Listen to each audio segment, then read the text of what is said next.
El aceite y el vino en el tercer sello. Apocalipsis 6. Cuando abrió el tercer sello, oí al tercer ser viviente, que decía, ven y mira. Y miré, y aquí un caballo negro, y el que lo montaba tenía una balanza en la mano.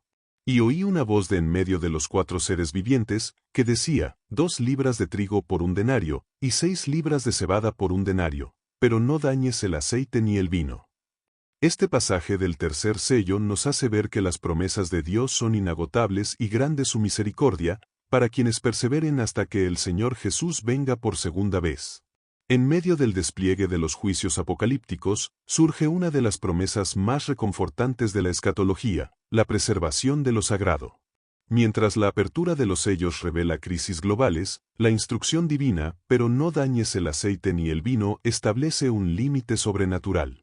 Si el trigo y la cebada representan la supervivencia física en un sistema colapsado, el aceite y el vino simbolizan la supervivencia espiritual y la distinción de un remanente sellado por Dios. Analizando en contexto. 1. El contexto del hambre, la escasez, carestía y hambre del caballo negro. El tercer sello, Apocalipsis 6:5, 6, describe un mundo donde la vida se vuelve una carga económica insoportable. El escenario, 1 denario, el salario de un día de trabajo, apenas alcanza para comprar lo mínimo para sobrevivir, 2 libras de trigo. La magnitud. En términos actuales, esto equivaldría a gastar una jornada laboral completa, entre 20 y 50 dólares americanos, solo para adquirir el pan del día, sin margen para vivienda, salud o familia. La causa, esta carestía y escasez de alimentos masiva es el resultado inevitable de las guerras y sediciones del segundo sello. Es la antesala de un sistema de control total. 2. ¿Por qué no dañes el aceite ni el vino? Esta orden divina cuenta con 3 dimensiones de interpretación que todo cristiano debe comprender. A. La perspectiva de la resiliencia, lo botánico y la agricultura. La diferencia del trigo y la cebada, que tienen raíces superficiales y mueren ante la sequía, los olivos y las vides tienen raíces profundas que buscan agua en lo más recóndito de la tierra. Significado. El juicio puede golpear lo superficial y lo básico, pero no puede tocar aquello que está profundamente arraigado. Dios protege lo que tiene raíces en su palabra. B. La perspectiva de la injusticia social. Históricamente, el aceite y el vino eran considerados productos de mayor valor o lujos comerciales. Significado. Representa una sociedad de brechas extremas. Mientras las masas sufren por el pan, las élites mantienen sus privilegios. Sin embargo, en el plano espiritual, esto indica que Dios reserva una provisión de honor para los suyos en medio de la carestía. C. La perspectiva del sustento sagrado. En el Antiguo Testamento, el trigo, el vino y el aceite formaban la tríada de la bendición, Deuteronomio 11:14. Eran elementos esenciales para la consagración del templo y de los sacerdotes. Significado. Dios ordena que, aunque el sistema económico colapse, la unción, aceite, y el pacto, vino, del creyente permanezcan intocables.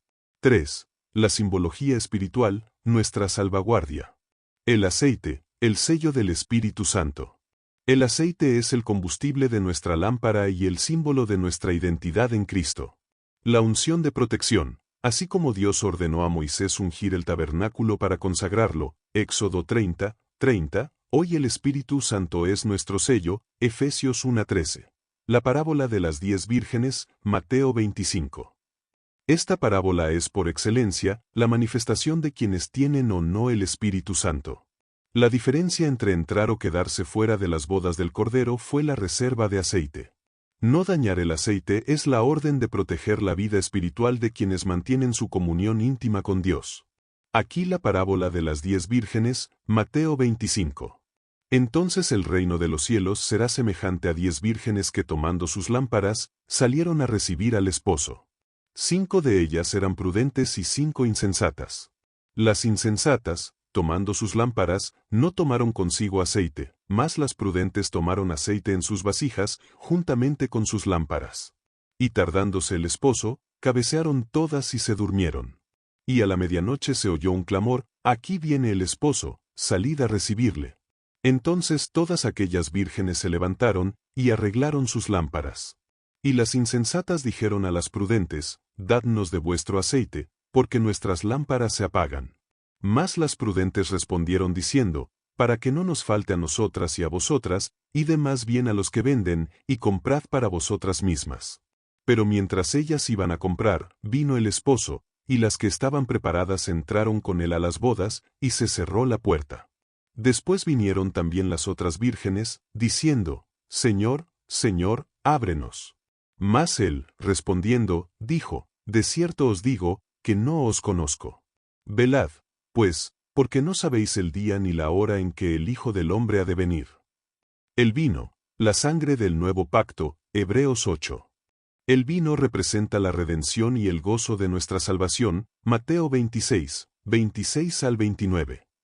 Un pacto inquebrantable. El sistema mundial puede confiscar bienes físicos, pero no puede anular la participación del creyente en la sangre de Cristo. Estamos bajo un pacto de protección que el jinete negro no tiene autoridad para quebrantar. 2026, el umbral de la decisión. Se acaba el tiempo. Ante el avance de agendas de control biométrico y la digitalización económica, Agenda 2030, la promesa del aceite y el vino se manifiesta de dos formas prácticas. El aceite, presencia del Espíritu Santo, la Iglesia y comunidades cristianas. Esta parábola refleja la condición de la vida cristiana en diferentes organizaciones y comunidades, viviendo su consagración a Dios, o viviendo en un completo relajamiento espiritual. El Espíritu Santo impulsará la Iglesia para fortalecer la fe en tiempos de tribulación, para no negar nuestro credo en Cristo Jesús, que operen fuera del control del sistema. Apocalipsis 13. No permitamos que el resfrío espiritual nos lleve a un relajamiento siendo motivo de caer como aquellas vírgenes fatuas. No contristemos al Espíritu con el cual fuimos sellados. Efesios 1:13, es tiempo de asegurar nuestro sello. Recordemos, la tribulación será real, pero la protección sobre los ungidos es absoluta. Debemos renovar el aceite de nuestra lámpara cada día, yendo a la presencia del Señor y dejando que el Espíritu Santo nos llene, no dejándonos de congregar. Hebreos 10:24, 25. Qué triste sería que habiendo aceptado el pacto que Dios nos ofrece, hayamos corrido esta carrera, pero que al final del camino nos quedemos dormidos o que el cansancio nos impida llegar hasta el final y obtener el más grande galardón para el día de la redención como lo es la salvación a vida eterna. Efesios 4:30. Paz y protección sobrenatural, el vino, la sangre del pacto.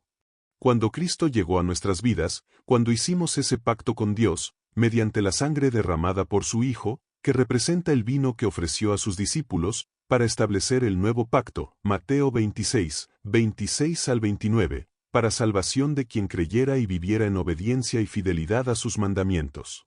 Mientras el mundo entra en pánico por la tribulación y falta de alimentos, los cristianos tendremos una fortaleza espiritual, estabilidad emocional y una confianza que no dependen de la cuenta bancaria, riquezas y bienes materiales, sino de la promesa en el pacto con Dios. No olvidemos nuestro primer amor en Cristo. Sin embargo, la responsabilidad es nuestra. ¿Estamos renovando el aceite de nuestra lámpara diariamente o estamos viviendo de reservas viejas? Nuestro espíritu está en gozo o contristado por la forma de vida que llevamos. El trigo y la cebada son el sustento que el mundo te puede quitar. Pero el aceite, tu conexión con Dios, y el vino, tu identidad en Cristo, son propiedad privada del cielo. El enemigo tiene prohibido tocarlos. Concluyendo, reflexionemos, ¿cómo está nuestra fe en ese nuevo pacto? Recordemos que el acto de creer requiere un compromiso, una acción de cambio empezando por haber dejado el pecado como forma de vida. Si eres cristiano, ¿cómo se encuentra el espíritu con el cual fuimos sellados, en gozo, o contristado con nuestra forma de vida? ¿Será que tenemos el aceite necesario para continuar esperando a nuestro Señor Jesucristo? ¿Será que hemos descuidado procurar el aceite necesario para seguir alumbrando en espíritu y estamos viviendo en un relajamiento espiritual? Si no eres cristiano, y solo te dices creyente, vaya una invitación para ti. Busca a Jesús. ¿Quién te llevará al Padre? Jesús respondió, y le dijo, si alguno me ama, guardará mi palabra, y mi Padre lo amará, y vendremos a él, y haremos con él morada. Juan 14, 23. Un mensaje de Dios para ti. Romanos 8:9. Sin embargo, Vosotros no estáis en la carne sino en el Espíritu, si en verdad el Espíritu de Dios habita en vosotros. Pero si alguno no tiene el Espíritu de Cristo, el tal no es de él. Buscar a Dios mientras pueda ser hallado.